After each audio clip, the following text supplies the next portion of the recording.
ఎఫెసీ పత్రిక 3వ అధ్యాయముల నుండి 14 నుండి 21 వరకు వ్రాయబడిన విషయాలు మరొకసారి చదువుకొని మన ధ్యానములో మనం ముందుకు వెళ్దాము.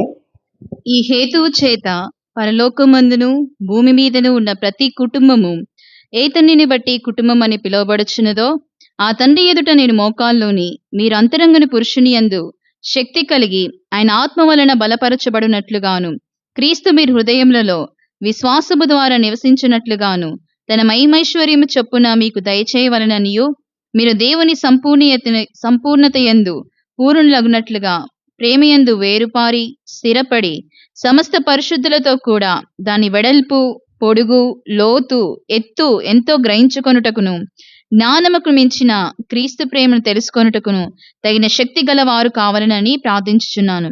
మనలో కార్యసాధకమైన తన శక్తి చొప్పున మనము అడుగు వాటన్నిటికంటేను ఊహించు వాటన్నిటికంటేను అత్యధికముగా చేయు శక్తి గల దేవునికి క్రీస్తు యేసు మూలముగా సంఘములో తరతరములు సదాకాలము మహిమ కలుగునుగాక.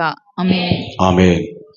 అపోస్తులుడైన పౌలు ఎఫెసీ సంఘము కొరకు ఆయన ఏమని ప్రార్థన చేశారో ఆ ప్రార్థన అంశాల గురించి మనం ధ్యానం చేసుకుంటూ ఉన్నాం. గడిచినటువంటి వారాల్లో అంతరంగ పురుషుడు నూతన పరచబడాలి అని నేను ప్రార్థించుచున్నాను అన్నాడు. తర్వాత 15-18 2 వచనాలు కూడా కలిసి ఉన్నాయి. క్రీస్తు మీ హృదయములలో విశ్వాసము ద్వారా నివసించున్నట్లుగా అన్నాడు. ఎవరి కొరకు ప్రార్థన చేస్తున్నాడు పౌలు?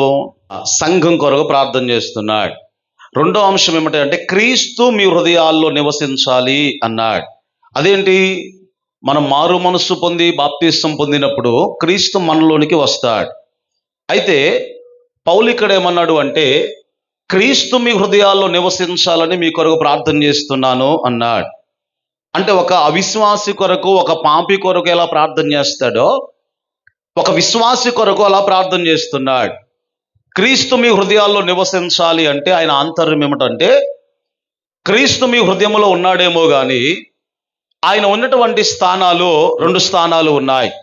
ఒకటేమిటంటే ఉంటే ఆయన శిలువ మీద ఉండాలి, లేదా మనలో ఉన్నటువంటి సింహాసనం మీద ఉండాలి. ఎక్కడ ఉండాలి?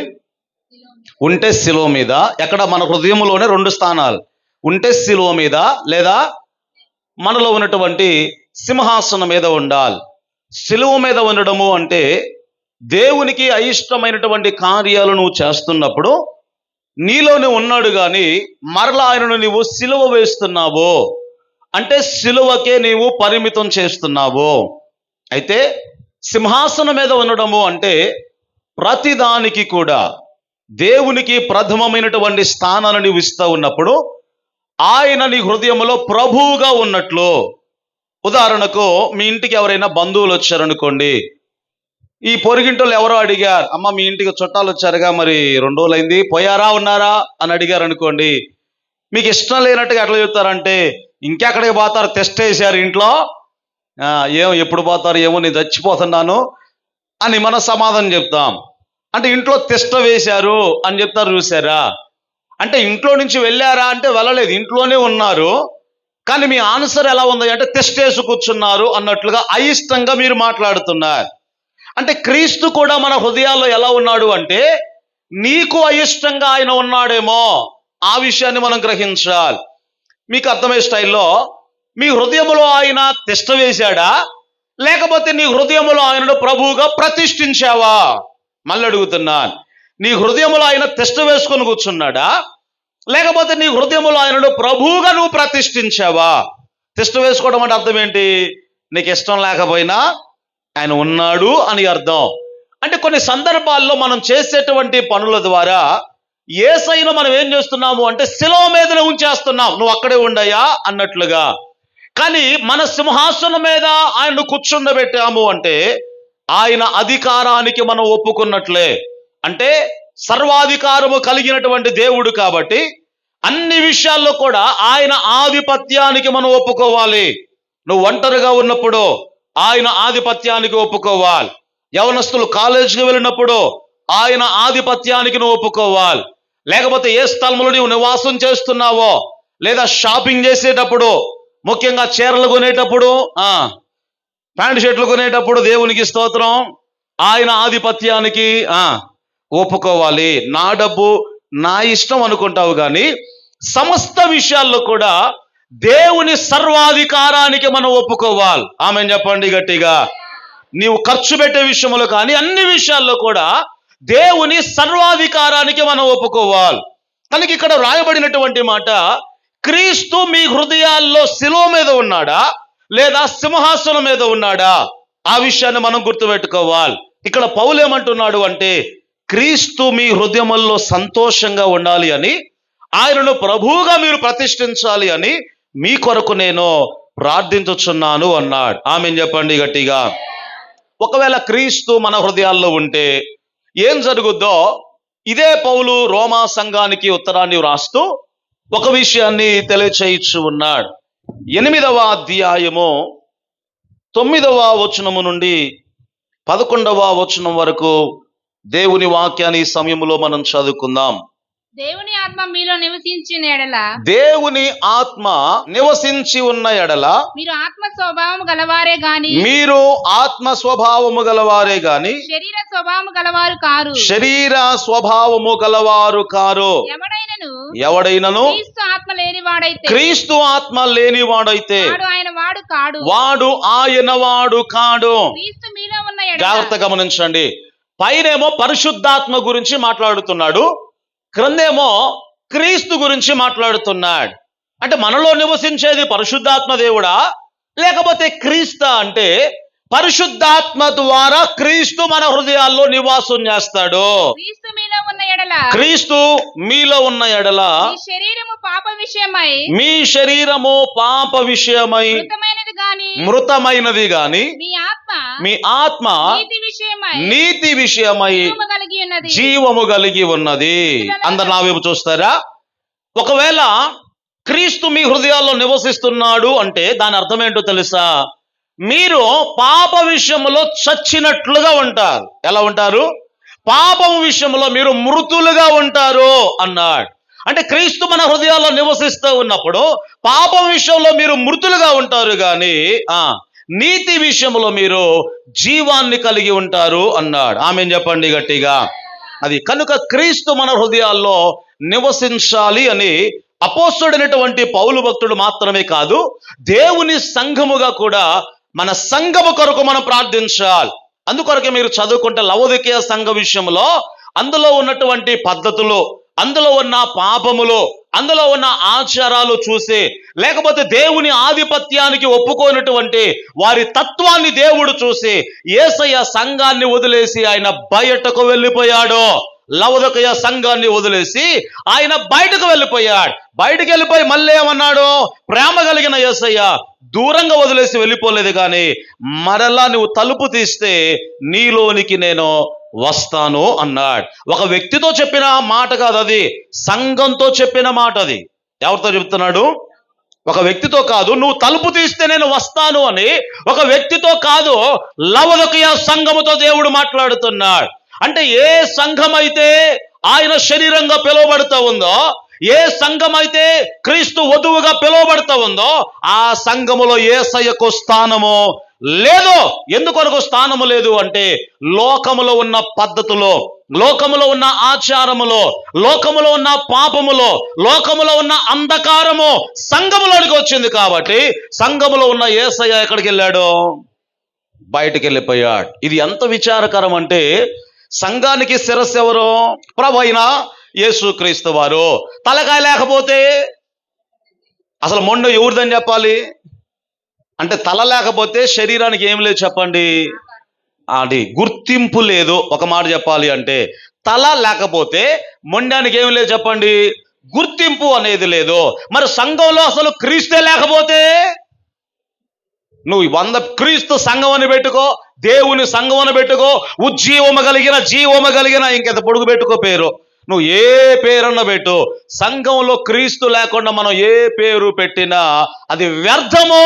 ఎందుకొరకంటే సంఘాన్ని వదిలేసి వెళ్ళిపోయాడు యేసయ్య బయటికి.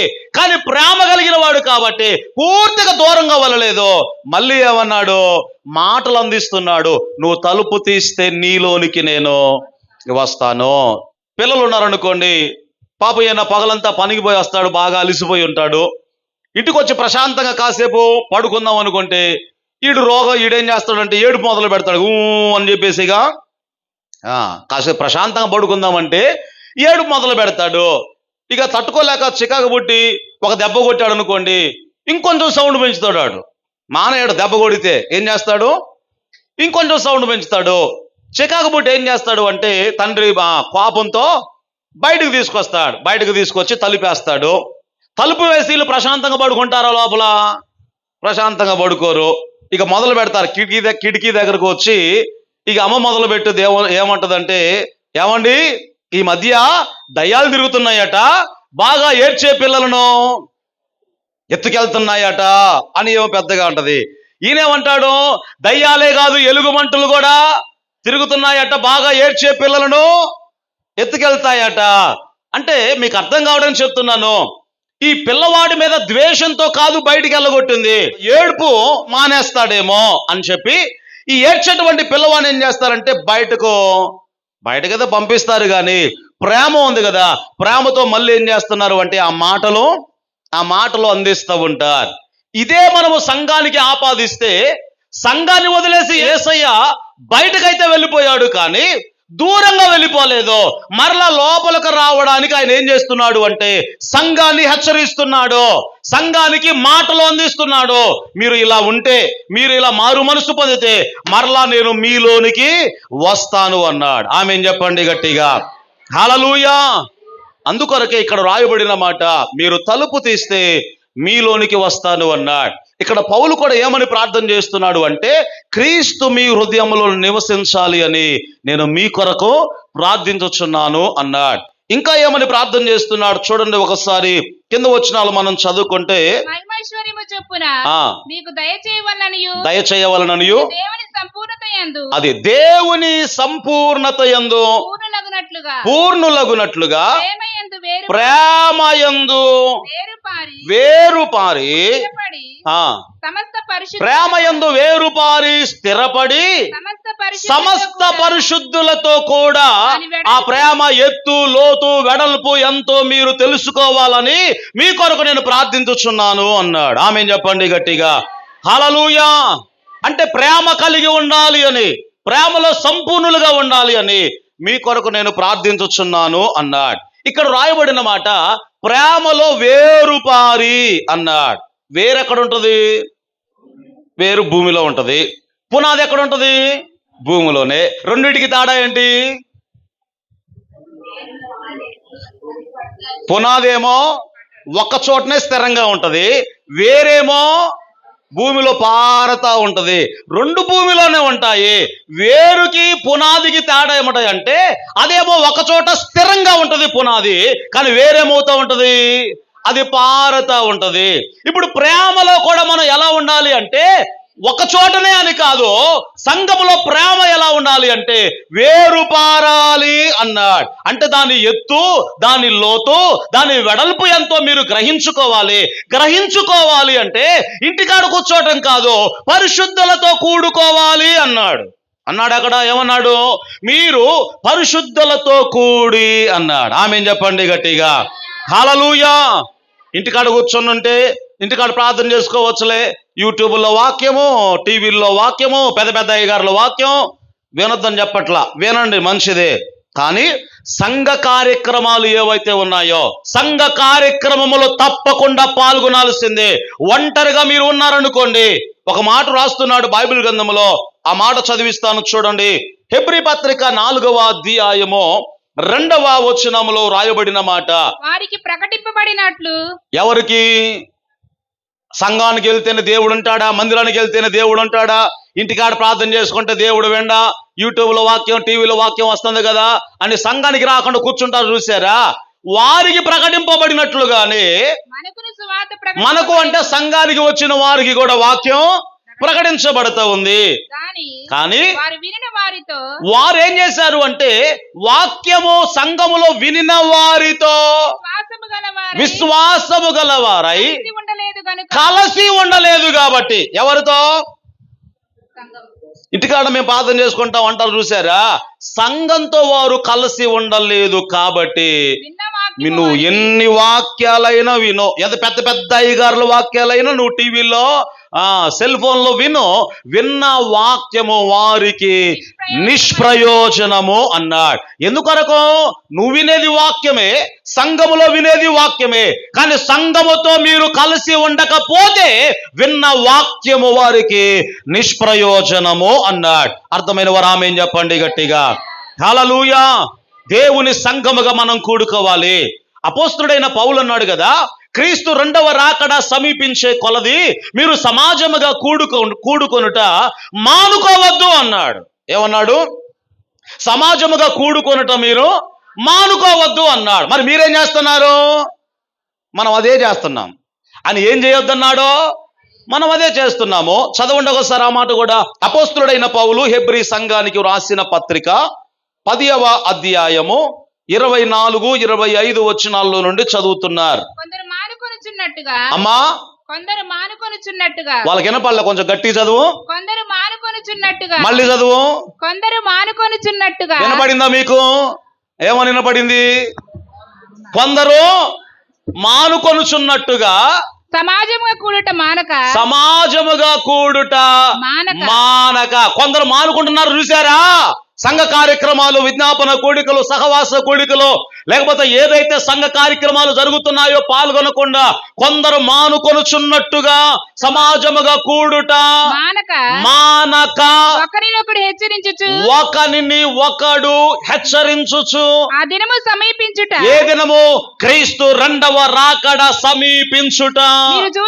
మీరు చూచిన కొలది మరీ ఎక్కువగా అలాగున చేయుచు. ప్రేమ చూపుటకును సత్కార్యములు చేయుటకును ఒకరిని ఒకడు పురికొల్పవలెనని ఆలోచింతము అని చెప్తా ఉన్నాడు. సరే, ప్రభునందు ఆత్మీయులరా, క్రీస్తు రెండవ రాకడ సమీపించే కొలది సమాజముగా కూడుట మీరు మానొద్దు అన్నాడు. మరి మనం చేసే పని ఏంటి అమ్మా? మనం చేసే పని అంటే మానుకోవడమే.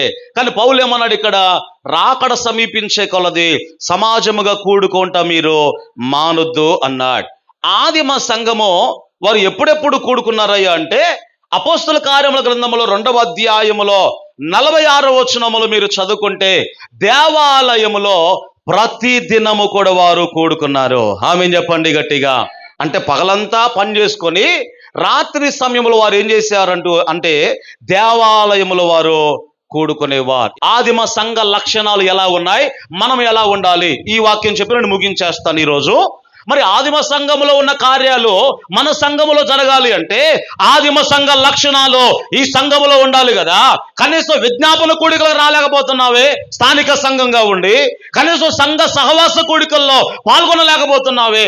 ఆదివారం కాసేపు కూర్చొని బుర్రన వెళ్ళిపోతావు అంతే. ఇక సంఘం అంటే ఇదేనా? సంఘం అంటే ఏమండి? సంఘం అంటే ఇదేనా? సంఘములో ఎవరు వస్తున్నారు, ఎవరు వెళ్తున్నారు, బాగోగులు ఏంటి, ఎవరు పేదలు ఉన్నారు, ఎవరు విధవరాలు ఉన్నారు, ఎవరు దరిద్రులు ఉన్నారు, వారి ప్రార్థన అవసరతలు ఏంటి, అసలు ఇవేమైనా తెలుసుకోగలుగుతున్నావా? ఆదివారం కాసేపు కూర్చోవటం, అక్కడి నుంచి వెళ్ళిపోవటం. ఇది కాదు సంఘము అంటే. ప్రతి దినము కూడా వారు ఏం చేస్తున్నారు? మానకుండా కూడుకుంటూ ఉన్నారు. క్రీస్తు రెండవ రాకడ సమీపించే కొలది మరీ ఎక్కువగా మనము కూడుకుందముగాక. ఆమేన్ చెప్పండి గట్టిగా. హల్లెలూయా. మొదటి శతాబ్దంలోనే రోజు కూడుకున్నారంటే మరి క్రీస్తు రెండవ రాకడ సమీపించే కొలది ఇంకెంతగా మనం కూడుకోవాలి? వాళ్ళు ఉపవాసం ఉండి ఎందుకు ప్రార్థన చేసేవాళ్ళు అంటే ఆ రోజు వారు భోజనం చేయాలి అంటే పూర్తిగా ఒక పూట దానికి కేటాయించాలండి. అప్పుడు మిల్లులు ఇవి కూడా ఏం లేవండి. ఒడ్లు తీసుకొచ్చే పాతకాలం వాళ్ళకి తెలుసు, ఒడ్లు మరి జొన్నలు ఏమో నాకు తెలియదులే, కానీ తీసుకొచ్చి వాటిని దంచి కట్టెలేరకొచ్చి భోజనం ఇంట్లో ఉన్న వారందరికీ కూడా. ఇంకా కూర చేయాలంటే అది పెద్ద ప్రాసెస్. ఆ రోజుల్లో అంటే కూరలు లేక ఏదో మొత్తానికి ఎల్లిపాయ కారం లేకపోతే ఉల్లిగడ్డ వేసి అందులో కారం వేసి ఏదో మొత్తానికి చేసుకుని తినేవాళ్ళు. అంటే భోజనం వండుకొని తినాలి అంటే అది పెద్ద ప్రాసెస్ ఆ రోజుల్లో. మన కాలం గురించి ఆలోచన చేయమాకండి. ఒక 1000 సంవత్సరాల కిందకు పోండి ఒకసారి. 1000 సంవత్సరాల కిందకు పోతే గ్యాసులు లేవు, తర్వాత కనీసం అగ్గిపెట్టెలు లేని రోజులు కూడా ఉన్నాయి అంతకుముందు కాలాల్లో. కానీ ఇప్పుడు అది ఏమి కూడా లేదు. మనం అన్ని కూడా రెడీమేడ్. ఇప్పుడు అర్థమవుతుంది, అన్ని రెడీమేడ్ అండి, అన్ని రెడీమేడ్. ఇప్పుడు భక్తి కూడా ఏమైపోయింది, అది కూడా రెడీమేడ్ అయిపోయింది. దేవునికి స్తోత్రం. సరే, జాగ్రత్తగా గమనించండి. భోజనం చేయాలి అంటే ఒక పూట అంతా దానికి సరిపోతుంది కదా. అసలు భోజనం మానేస్తే కట్టెలు ఏరుకునే పని లేదు, దంచుకునే పని లేదు, కూర వండుకునే పని లేదు. ఒక పూట సమయం అంతా ఎవరితో గడపొచ్చు? ఇప్పుడు దేవునితో గడపొచ్చు. కానీ మనం ఏం చేస్తున్నాం? పెద్ద ఉపవాసం అంటే అన్నం తింటే ఒకటి మానేస్తున్నాం, పలిగిపోతున్నాం. ఏం చెప్పండి? అన్నం తినడం ఒకటి అసలు ఆ రోజు ఎందుకు మానేశారా అంటే ఒక పూటంతా కూడా భోజనం చేయడానికి సమయాన్ని కేటాయించేవారు కాబట్టి. ఆ టైం అంతా తినడానికి ఎందుకయ్యా? అసలు తిండే మానేస్తే ఆ పూటంతా ఎక్కడ గడపొచ్చు? దేవునితో గడపొచ్చు. మనం తిండి మానేసే ఉపవాసం ఒకటి చేస్తున్నాం తప్ప దేవుని సన్నిధిలో గడుపుతున్నావా? దేవుని సన్నిధిలో ప్రార్థన చేస్తున్నావా? నీకంటే ఎక్కువగా ఏది కూడా నాకు కాదయ్యా అని చెప్పి సమస్తాన్ని కూడా పక్కన పెట్టి దేవునితో సమయాన్ని గడపడమే అదే నిజమైనటువంటి ఉపవాసము. అర్థమైన వరామేం చెప్పండి గట్టిగా. ఈ ఉపవాసం చేస్తున్నారు ఎవరైనా? అన్న ఒకటి మానేసి నీ కడుపు మాడుచుకుంటే అది కాదండి ఉపవాసం. దేవుని సన్నిధిలో మనము గడపాలి, దేవునితో సహవాసం చేయాలి, అది నిజమైనటువంటి ఉపవాసం. కనుక బైబిల్లో మనం చదువుకుంటే ప్రతి దినము కూడా ఈ సంఘం ఏం చేస్తున్నారు? దేవాలయముల వారు కూడుకుంటూ ఉన్నారు, ప్రతి దినము కూడుకుంటూ ఉన్నారు. అపోస్తుల కార్యముల గ్రంథములో 2వ ఆదిమ సంఘ లక్షణాల గురించి నేను చెప్తున్నాను. 41వ వచనముల నుండి మనం చదువుకుందాం. కాబట్టి అతని వాక్యము అంగీకరించిన వారు. ఎవరి వాక్యము? పేతురు గారు అక్కడ ప్రసంగం చేస్తున్నాడు. పేతురు గారి యొక్క వాక్యము అంగీకరించిన వారు బాప్తిస్మమును పొందిరి. ఆ దినమందు ఇంచుమించు సంఘములో ఎంతమంది చేర్చబడ్డారు అంటే 3000 మంది చేర్చబడ్డారు ఒకే రోజు. ఆమేన్ చెప్పండి గట్టిగా. 120 మంది కలిసి మేడగదిలో ప్రార్థన చేస్తూ ఉన్నారు. ఆ తర్వాత పరిశుద్ధాత్మ దేవుడు దిగి వచ్చాడు. పేతురు గారు నిలవబడి ప్రసంగం చేస్తూ ఉన్నప్పుడు వారు వాక్యమును అంగీకరించి ఎంతమంది చేర్చబడ్డారు సంఘంలో? 3000 మంది. అంటే సంఘానికి పునాది ఏంటో తెలుసా? అద్భుతాలు కాదు. సంఘానికి పునాది ఏంటో తెలుసా? స్వస్థతలు కాదు. సంఘానికి పునాది ఏమిటంటే దేవుని యొక్క వాక్యం మాత్రమే. దేవుని వాక్యము మీద సంఘము కట్టబడును గాక. ఆమేన్ చెప్పండి గట్టిగా. హల్లెలూయా. కానీ ఈరోజు సంఘం దేని వైపు పరుగులెడుతుందంటే అక్కడికి వెళ్తే ఎవడో అద్భుతాలు చేస్తాడట, ఇక్కడికి వెళ్తే ఇంకెవడో అద్భుతాలు చేస్తాడట. మన ఎవరో ఫేస్బుక్ లో పెట్టారు, స్వామి గారు దైవజనులు చెప్తూ ఉన్నారు, ఈ అద్భుతాలు చేసేవాడు ఎక్కడ చేస్తాడంటే పెద్ద పెద్ద మీటింగులు పెట్టి అక్కడ చేస్తాడు కదా. మరి స్వస్థత వరం కలిగిన వాడు మీటింగుల్లోనే చేస్తాడా? నిజంగా స్వస్థత వరం ఉంటే హాస్పిటల్ ముందు టెంట్ వేసి ఎక్కడా? ఇప్పుడు రోగులందరూ ఎక్కడ ఉంటారండి కదా? స్వస్థత వరం ఉన్నాడు ఎక్కడ చేయాలి మరి? ఇప్పుడు అక్కడ పని చేయవెళ్ళే. ఎక్కడ పని చేస్తే స్టేజ్ మీదనే ఫలానా మల్లమ్మ స్టేజ్ మీదకి రా, దేవుడు చూపిస్తున్నాడు. ఇదే తప్ప దేవుడు నిజంగా నీకు స్వస్థత వరాన్ని ఇచ్చినప్పుడు హాస్పిటల్కి వెళ్ళరాదా? అక్కడ ప్రార్థన చేయరాదా? లేకపోతే అక్కడ స్వస్థపరిచి ప్రభువులోనికి వారిని నడిపించరాదా? లక్షలు ఖర్చు పెడుతున్నారు హాస్పిటల్లో. ఇది చేయడం చేత కాదు. నేను స్వస్థత లేవని చెప్పడం లేదు, కానీ దాన్ని ఆసరాగా తీసుకొని ఈ రోజుల్లో చాలా మంది మోసం చేస్తున్నారు. సంఘము దానిని గుర్తించాలని నేను ఎంతగానో ఆశపడుతూ ఉన్నాను. ఎందుకంటే ఈ రోజుల్లో సంఘములో కూడా అనేక మంది అక్కడ అద్భుతాలు జరుగుతున్నాయి, ఇక్కడ అద్భుతాలు జరుగుతున్నాయి. ఆయనకు స్వస్థత వరం ఉందట. ఒకడేమో అట్టు పండ్ల మీదకి అభిషేకం అంటాడు, ఇంకోటేమో యాపిల్ పండ్ల మీదకి అభిషేకం అంటాడు. పండ్ల మీదకి అభిషేకం ఎందుకని ఆయన నాకు అర్థం కావట్లా. మనుషుల మీదకి రావాలి అభిషేకం, కానీ ఈ యాపిల్ పండ్ల మీదకి అట్టి పండ్ల మీదకి మళ్ళీ అవి కూడా ఆడోళ్ళకేనట. ఎందుకొరకు? అవి తింటే పిల్లలు పడతారు. ఇలాంటి మనకు బాగా ఇష్టం అండి. ముఖ్యంగా మన భారతదేశ సాంప్రదాయ ప్రకారంగా ఇలాంటి వాటికి ఆకర్షించబడతారు. కాబట్టి ఈరోజు అనేక మంది సేవకులు కూడా ఇలాంటి మోసాలు చేస్తూ ఉన్నారు. కానీ ఆదిమ సంఘము దేని మీద కట్టబడింది అంటే దేవుని వాక్యమును విని అనేకులు అంగీకరించి సంఘములోనికి వారు చేర్చబడిరి. ఆమేన్ చెప్పండి గట్టిగా. అయితే ఇప్పుడు దేవుని వాక్యమును వారు అంగీకరించారు. 3000 మంది సంఘంలో చేర్చబడ్డారు కదా. వీళ్ళ డ్యూటీ ఏంటి మరి? ఇప్పుడు అక్కడే ఉంది, కింద వచనంలో చదవమ్మా. 42వ వచనములో సంఘములో చేర్చబడిన వారు చేయాల్సిన పని ఏమిటంటే, వీరు అపోస్తుల బోధ యందును సహవాసమందును రొట్టె విరుచుట యందును ప్రార్థన చేయుట యందును ఎలా ఉన్నారు? ఎడతెగక ఉండిరి. మరి సహవాసములో మీరు ఎడతెగకుండా పాల్గొనుచున్నారా? సహవాసము అంటే ఎలాంటిదో అక్కడ వచనాల్లో మనం చదువుకుంటే, వారందరూ కూడా ఆస్తి కలిగిన వారు కొంతమంది ఉన్నారు, ఆస్తులు లేని వారు కొంతమంది ఉన్నారు. ఇప్పుడు సంఘంలో 3000 మంది చేర్చబడ్డారు కదా, అంతకుముందు ఒక 120 మంది అనుకుందాం. 3120 ఏం చేశారు వారు? 10 ఎకరాల పొలం ఉన్నోడు, ఏమీ లేని వాడికి ఆస్తులన్నీ కూడా అమ్మి ఎక్కడ పెట్టారు? అపోస్తలుల పాదాల దగ్గర పెడితే ఈ 3120 మంది సమానంగా పంచుకున్నారు. కాబట్టి అందులో అసలు భేదలు ఎవ్వరు లేరు, అత్యంత ధనికులు ఎవ్వరు లేరు. అందరూ సమానంగా ఒకే తల్లికి పుట్టినటువంటి పిల్లల్లాగా ఉన్నారట. ఆమెన్ చెప్పండి గట్టిగా. ఎంత ప్రేమ కలిగిన సంఘం అంటే, ఆస్తులు అమ్మడం ఏంటండి? ఒక 5-10 వేలు మనం ఇవ్వడానికి మన చేతగా దేవునికి స్తోత్రం. సంఘంలో నువ్వు ఎక్కడికి పోయి చేయనక్కర్లా, సంఘంలో ఆస్తిలో భాగం ఇవ్వడం అంటే అర్థం ఏంటో తెలుసా? అంటే ఆస్తి కంటే ఎక్కువగా ఒక వ్యక్తిని నువ్వు ప్రేమించినప్పుడు నువ్వు ఇవ్వగలుగుతావు. మొదటి శతాబ్దంలో వారు ఏం చేయగలిగారు అంటే, వారందరూ కూడా అమ్మి అపోస్తుల పాదాల దగ్గర పెట్టి అందరు ఎలా పంచుకున్నారు? సమానంగా, హెచ్చు తగ్గులు ఉండకూడదు. మరి సంఘంలో బీదలు ఎవరున్నారు? లేని విధవరాండ్రు ఎవరున్నారు? కనీసం ఇల్లు లేని వారు ఎవరున్నారు? లేకపోతే ఇల్లు గడవని వారు ఎవరైనా ఉన్నారా అని గ్రహించి, ఎప్పుడైనా నీ చేతనైన సహాయం నువ్వు చేయగలుగుతున్నావా? ఏదైనా చేస్తే మనకేం కావాలంటే పెద్ద పేరు కావాలి. మనకు ఏం కావాలి? ఏదైనా సహాయం చేసావంటే పేరు కావాలి. ఎక్కడికో పోయి చేయనక్కర్లా. ఆదిమ సంఘంలో వారు చేసిన పని ఏంటో తెలుసా? ఎంత సహవాసం కలిగి ఉన్నారు అంటే, అందరూ కూడా ఆస్తులు సమానంగా వారు పంచుకున్నారండి. సమానంగా ఆస్తులు పంచుకున్నారు. ఎంత ప్రేమ కలిగిన సంఘం కదా! సంఘం అంటే అదండి. సంఘం అంటే అది. ఐక్యత అనేది ఏదైతే ఉందో ఒక వ్యక్తి కనపరచలేడు. మీకు అర్థమవుతుందని నేను అనుకుంటున్నాను. అబ్రహాము ఐక్యతను కనపరచలేడు ఒక్కడే, మోషే ఒక్కడే సహవాసాన్ని కనపరచలేడు, దావీదు ఒక్కడే సహవాసాన్ని కనపరచలేడు. అందుకొరకే దేవుడు ఏం చేశాడు అంటే, అబ్రహాములో నుండి ఒక జనాంగాన్ని తీసుకొచ్చాడు. ఆ జనాంగములో నుండి యేసుక్రీస్తు వారు వచ్చాడు. యేసుక్రీస్తులో నుండి ఏ కుల జాతి వర్గ వర్ణ భేదము లేనటువంటి క్రీస్తు సంఘాన్ని దేవుడు నిర్ణయించుకున్నాడు. ఆమేన్ చెప్పండి గట్టిగా. హల్లెలూయా.